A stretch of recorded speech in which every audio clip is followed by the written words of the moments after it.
Welcome back to today's video. In today's video, we're going to discuss how we can train a binary classification dealing with our MNIST dataset. Before we end today's video, make sure you hit the subscribe button down below and like the video for more content just like this. Let's go right into it. All right, let's take a look at this here. We're talking about how we can train a binary classifier. Now, if you remember in the previous tutorial, we discussed what the MNIST dataset is. The MNIST dataset is basically a 70,000 rows of handwritten numbers by high school students as well as individuals from the US Census Bureau. And we took a look at 784 pixel values of that data, which basically represented a 28 by 28 image of a number. And then we had that data along with a target Y value for what the pixel values actually represent, what numbers those pixel values actually represent. And so we were able to do that in the previous tutorial. And we noticed that we were able to extract a training set as well as a test set from that data set. In particular, we had 60,000 instances that were a part of the training set and the last 10,000 that were a part of the test set. And so each of the training sets had their corresponding target values, as well as the test set also had corresponding Y values or corresponding target values for the actual value that the pixel values represent. Now, in today's video, we're going to talk about how we can train a binary classifier. Now, later on, we will discuss how we can actually train a multi-class classifier, but right now we're going to be focusing on a binary classifier. How is a binary classifier different from a multi-class classifier? Well, a binary classifier is going to basically split things into basically two classes. So we can basically say, for example, let's say you were to create a spam filter, right? And it's going to determine whether an email is spam or not spam. Well, in that case, you're going to have a binary classifier. Either the email is going to be spam email or it's not going to be a spam email. So there's many other cases like that, right? Either a person is maybe an adult or they're a child, right? Or something like that, right? Something basic like that. And so we're going to start off with a binary classifier, and then later on we'll move on to a multi-class classifier, where we're going to deal with basically splitting it up into basically 10 classes, right? Either being 0, 1, 2, 3, 4, 5, 6, 7, 8, 9, 10. That's 0 through 9 rather, so 10 classes in total. So let's discuss how we can train a binary classifier. We're going to be using the stochastic gradient descent classifier. So the stochastic gradient descent classifier, stochastic just refers to randomness there. And what these SGDClassifier does is it basically handles large data sets of information and trains the data independent of each other, trains the training instances independent of each other. What does that mean? Well, that means that the order in which the training instances are given does not reflect the accuracy of the model in terms of what correlations the model will be able to pick up. If we were to mix all the data in 100 times or something, it would not affect the accuracy of the model because the rows are independent of each other. That being said, we are looking for correlations and things that are similar, but the order of those rows do not determine any sort of correlation in any way whatsoever. So that's what a stochastic gradient descent is used for.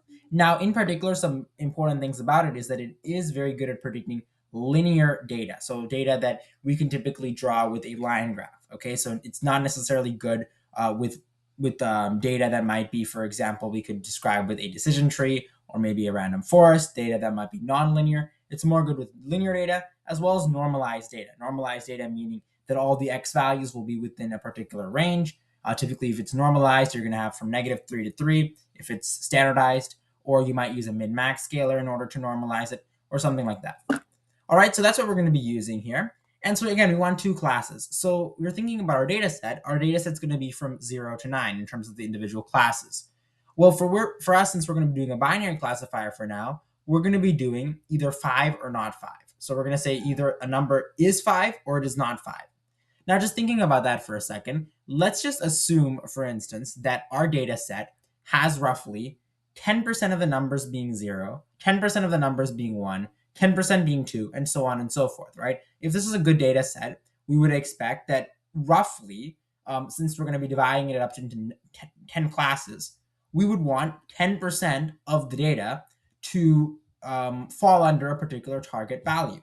And so 10% of the 70,000 in this case would be 7,000, right? So 7,000 data instances are going to be have a target value of 0. And another 7,000 is going to have a target value of 1, and so on and so forth. Now, in this case, think about this. If we're just training a binary classifier to identify a number as being 5 or not 5, we would assume that the model is going to, we would want the model to at least say that roughly 10% of the data is 5 and 90% of the data is not 5. That's what we would be wanting, right? And so, so you see here that we have here y underscore train underscore 5, and we have basically a Boolean expression right over here where we're looking at each of the individual training data, each of the individual training results, and we're comparing them to 5. And if they are 5, then return true. If it's not 5, then return false. Okay, and so we would get basically an array for that. Okay, so let's go ahead and print that out. And you see here that we have each of the numbers along with what values they're associated with, true or false, true or false. All right, so we're able to get that there. And you notice here that roughly 10% of the data is going to be 5, and roughly 90% of the data is not going to be 5. Okay, and you can do the same thing for the test data as well. So we can do y underscore test, y underscore test there. And so you see the similar thing there. Roughly out of these 20 instances, 2 of them fall under true, and 18 of them fall under false. Okay, so you see that there. Now that we have basically a very simple way for us to get true and false, which by the way, that's the output for our model. The output for our model in this case is either going to be true or false. It's going to look at some pixel values, 784 pixel values, and it's going to determine whether or not it's 5, in which case it's going to return true, or not 5, in which case it's going to return false. Okay, let's go down here a little bit. And we're going to use stochastic classifier. So we're going to go to the scikit-learn.linear model. So we're going to get it from the linear model module. And then we're going to import the SGDClassifier class. Okay, so from the linear model module, we're going to be importing the SGDClassifier class. Okay, and we're going to be using a random state of 42. And the reason for that is because the SGDClassifier is a stochastic gradient descent classifier, meaning that it does produce random outputs. And so because of that, we want the outputs to be the same every single time we run it. And so we're going to be using a random state of 42. That's typically a number that we would use for our random state. And then we're going to call the fit function. And the fit function, if you remember back from previous tutorials when we did our work with our housing data frame, it's able to it's basically able to study the data, learn the data based on the training set, right? We don't want to test, we don't want to fit the model to the test set because we want to use our test set as a validation set in order to make sure that our model is correct. Okay, so let's go ahead here and run that. And in this case, I've actually already run it, but it's already run, so we can run it again. But let's go ahead now and let's go ahead and predict a particular value. Okay, so if we want to predict a particular value, we want to use the test set, right? We want to use a test set in order to predict unseen data. That's our goal. Let's go back up here a little bit. And we have here our x underscore test. That's x underscore test. Why is x underscore test what we want? Well, remember what the goal of the predict function is that we send in the inputs. And remember, the inputs that we're sending in into the predict function have to be the same as the inputs that we gave in to our fit function, the x values that we gave in to our fit function. So with that being said, let's go down here a little bit. And this cell is still running. Let's go ahead now and replace that x underscore test. And we're going to say iloc. Iloc gets the location by index. And so we're going to get index 1. Okay. And we're going to use 2 brackets. And the reason for that is because of the fact that we're dealing with many columns. And then we're going to convert it to a pandas data frame. We're going to convert it there to a pandas data frame. And then we're going to call the predict function on that. Okay. And so going back up here, if you take a look at x underscore test, we would expect the value to be false. Okay. We would expect the value to be false. So let's go ahead and run that. And we do get a value of false. And now we do want to do this for every single one of our values in our test set. We want to make sure that we're able to do this continuously with different values and try to basically test the entire model. And so remember, we have several tools actually that we're going to learn in order to determine how accurate our model is, looking at different performance measures. But one of the ways that we've already looked at and we're going to use again is cross-validation. So we're going to use cross-validation. So for cross-validation, we're going to go to model selection module and we're going to import the cross-validation score class, these cross-validation score class. We're going to call that function and we're going to pass in the model that we've trained the data on. So the model that we trained the data on is the model that we call the fit function on. So that's the SGD_CLF, the stochastic gradient descent classifier. And then we're going to pass in the training data, both the training data, the predictors going into the model, as well as the outputs, true or false is really the only outputs, right? And then we're going to pass in the cross validation, how many times we're going to split it. So CV equals 3. So for CV equals 3, in this case, remember our training set has 60,000 instances of data. So CV_3 is going to split the data 3 times, and it's going to split the data evenly into sets of 20,000. So each of them are going to be 20,000. And then what it's going to do is it's going to go through those 20,000, three groups of 20,000. It's going to go through that 3 individual times. And so what it's going to do is it's going to take the first 20,000 and the second 20,000 sets of data, and it's going to use that as being our training set. And then it's going to train the model on that data, and it's going to test the model on the last 20,000 rows in the training set. And then what it's going to do is going to take the first training set and the third training set and test it on the second group there. And then it's going to take the let's see which one I have. Second training set and third training set, and it's going to test the model on the first group of the training set, right? So that's how it's going to be working there. We're dividing it 3 times, okay? And scoring is going to equal accuracy. Now, we discussed before we use scoring equals negative mean squared error. And let me go ahead and pull up our error equations. We've gone through several of them up to this point. We went over the MAP, the mean absolute percent error, the mean squared error, the root mean squared error, as well as we discussed how to do some confidence intervals. There is another one here that we're discussing today, and I've added that, accuracy. And for accuracy scoring, accuracy equals the correct predictions, the total number of correct predictions, over the total number of predictions. So it's basically a ratio in that respect. So in this case, we're going to have roughly about, we would expect roughly 90% of it is going to be, well, in this case, correct predictions. You have to keep in mind here that false could be a correct prediction, right? Because if the expected value is false, right, for the y_train_5, if that is corresponding to false, and our model is predicting false, then that would be a correct prediction, right? So you have to keep that in mind at the same time. And so how accurate is our model? Well, when we run it, and I've already run it here below, we're seeing here that we get roughly 95,000, 96,000, and 96,000 respectively there.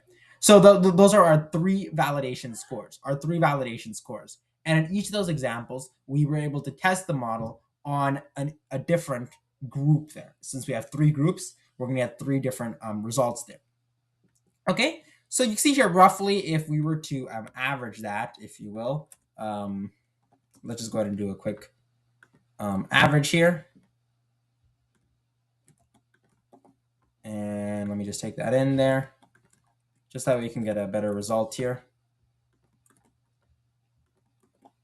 Divided by 3, and then we can put that under parentheses, and then multiply that by 100. All right, let's go ahead and run that.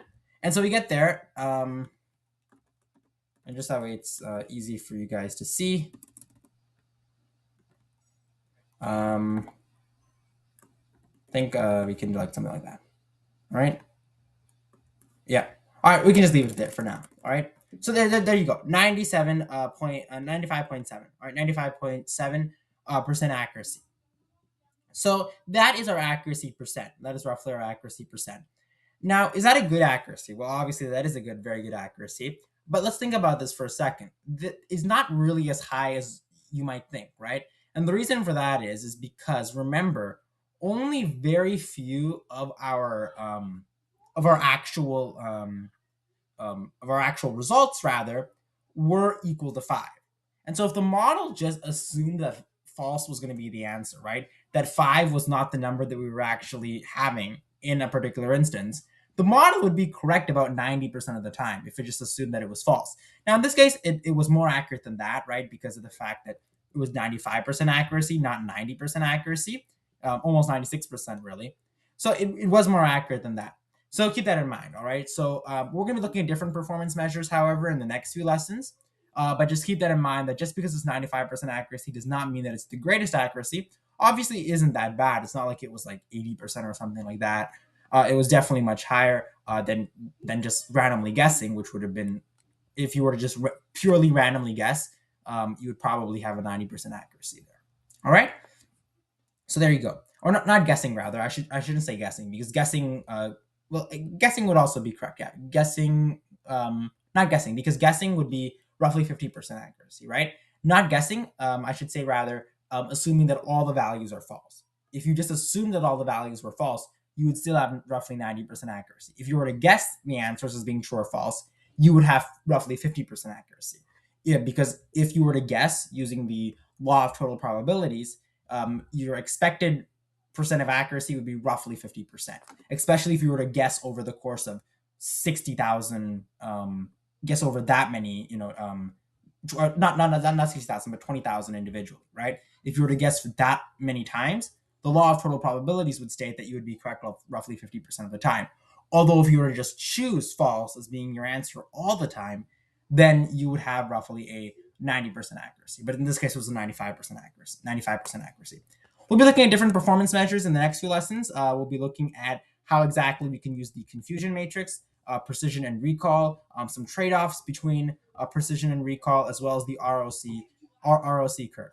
All right, so that's what we discussed in today's lesson. And in the next lesson, we will continue on with different performance measures, and I will see you in the next tutorial.